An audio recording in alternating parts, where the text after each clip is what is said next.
Welcome back to the channel. If you're new here, I'm glad you stopped by. Today we're breaking down the Typhon weapon system, the U.S.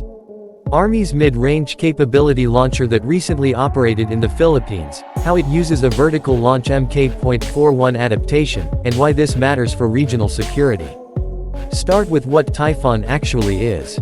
Typhon, officially called the Mid-Range Capability or MRC, is a ground-launched, mobile launcher that can fire naval-type missiles such as the Tomahawk cruise missile and the SM-6 interceptor anti-ship missile.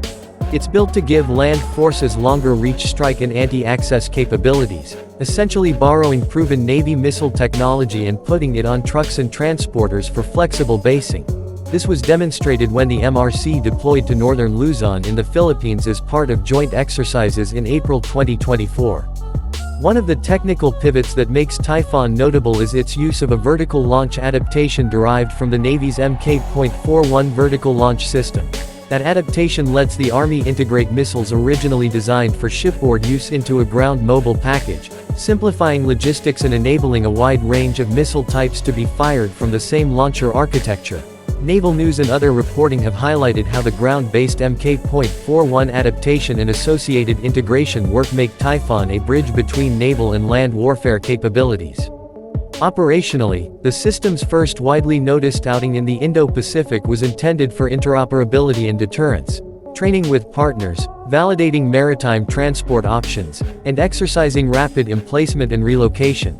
Those activities were deliberate. The Army validated moving Typhon by sea and repositioned launchers within Luzon to improve survivability and operational flexibility.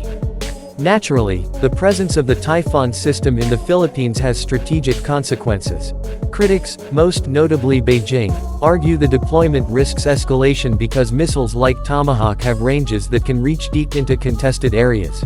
Manila and Washington, by contrast, frame deployments as defensive, focused on readiness, interoperability, and protecting maritime approaches.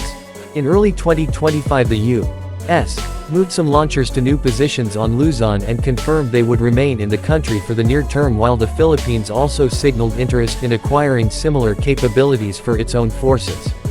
What does this mean going forward?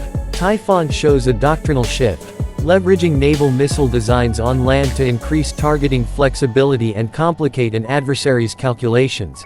It raises questions about basing, command and control, escalation management, and arms control norms in the region.